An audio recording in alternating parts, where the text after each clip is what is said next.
नमस्कार। उनके खत और आप की 590वीं कड़ी 590th एपिसोड में आप सभी का हार्दिक अभिवादन, अभिनंदन, स्वागत और आभार। दोस्तों, मैं शाहजहांपुर आश्रम में बैठकर ये लेटर्स रिकॉर्ड कर रहा हूं, इसलिए आपको ट्रक की आवाज़, ट्रक के हॉर्न्स की आवाज़, गाड़ियों की आवाज़, कुछ और आवाज़ें सुनाई पड़ेंगी। कृपया उसको इग्नोर करिए। खत की तारीख 24 जुलाई साल 1956। प्रिय भाई, तूला उम्रहू, आपकी उम्र लंबी हो। मैं अपने आप को बूढ़ा तो नहीं कहता, मगर इस लिहाज से मुझे बूढ़ा समझ लेना चाहिए कि हैजा, कॉलरा के असर से जो बीमारी की दर्द शिकम यानी पेट के दर्द वगैरह हैजा से सेहत पाने पर पैदा हो गए। उन्होंने मुझे जवानी में ही बुढ़ा कर दिया, इसलिए लागर व कमजोर हो गया हूं। नहीं मालूम दिमाग ठीक काम करता है या नहीं, इसलिए भाई मुझे अपने अजीजों से मदद लेनी ही चाहिए।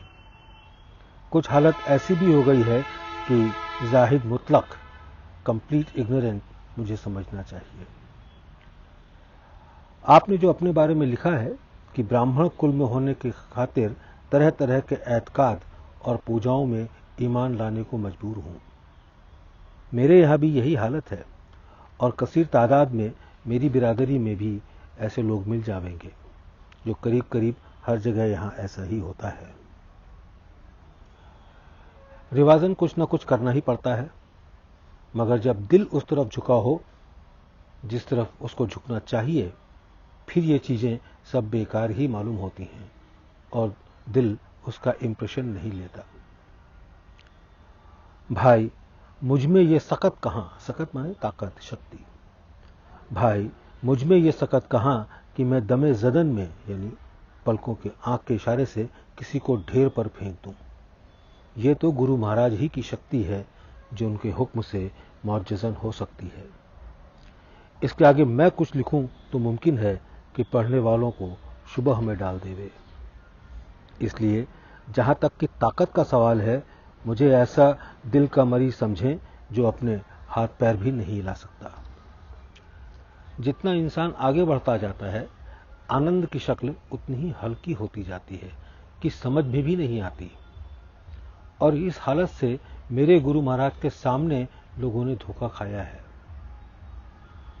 अगर कहीं गणेशन की यही हालत आ गई तो फिर वो मुझे चैलेंज कर देंगे।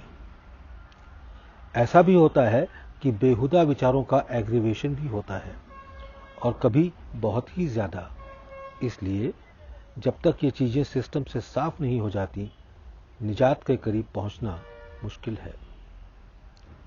एक जगह गुरु महाराज ने बंदे की आखिरी पहुंच की हालत का इशारा दिया था और मुझसे कहा था कि उसको गुफ्तगू या तहरीर में न लाना, क्योंकि ये राज़े कुदरत है। अगर इस हालत का इशारा कुछ दिया जावे तो मैं समझता हूं कि उनके जैसे सत्संगी मेरी शक्ल भी न देखेंगे। भाई, सच कहता हूं कि अपने अभ्यास के जमाने में मैं इतना जला हूं कि सीने में दाग पड़ गए, मगर वो बाग और गुलजार बन गए। मैंने रूहानियत का मैदान शांति को बेचकर पार किया है, यानी उसको हासिल करने के लिए मैंने शांति की भेंट दी है। और जाने कितने बरज़ख, बरज़ख कहते हैं दरमियानी मकाम, और जाने कितने बरज़ख पड़े हैं जहां पर रुक रुक कर चलना पड़ा है।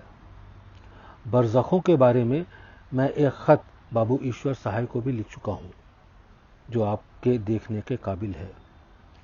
मजमून मुझे ज्यादा याद नहीं है, और भाई, जब किसी इंसान को तजुर्बा हो जाए कि फलाना साहब से असल रूहानी फायदा मिलता है, तो फिर अपने आप को उस पर छोड़ देना चाहिए।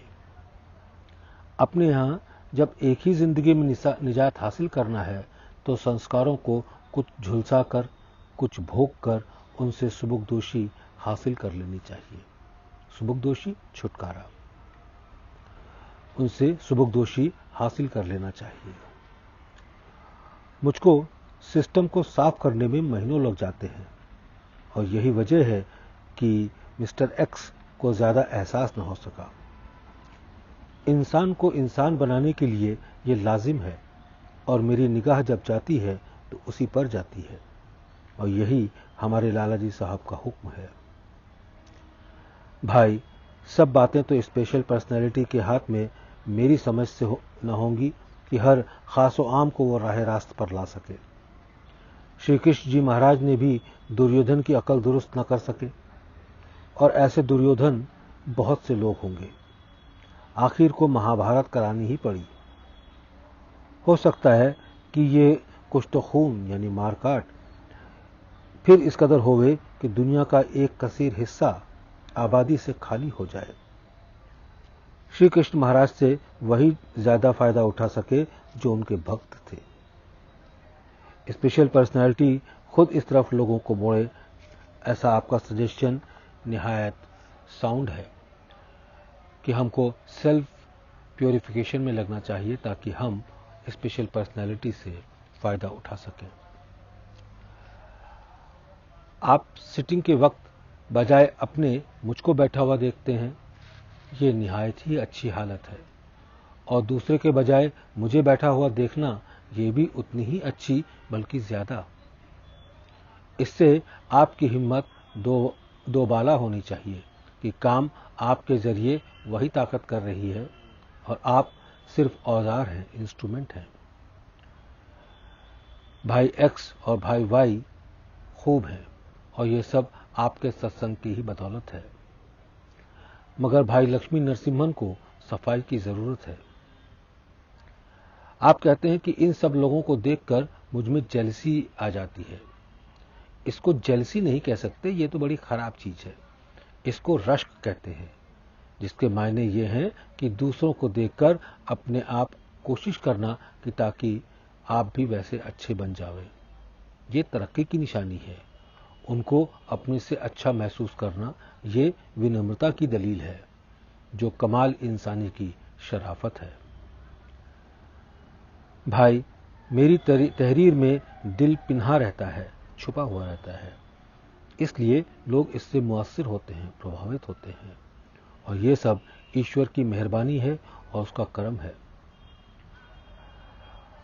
अजीजम, आप मेरी खुशी पूरी होने दीजिए और मेरे काम में हाथ बटाइए, इसलिए कि मैं कमजोर और लागर हो रहा हूं, दुबला पतला हो रहा हूं। प्रिसेप्टर आप ही रहेंगे। जब कोई आपको उस हालत तक ले आवे तो और आपके पास इतना काम हो तो आपको मदद की जरूरत है, उस वक्त देखा जाएगा।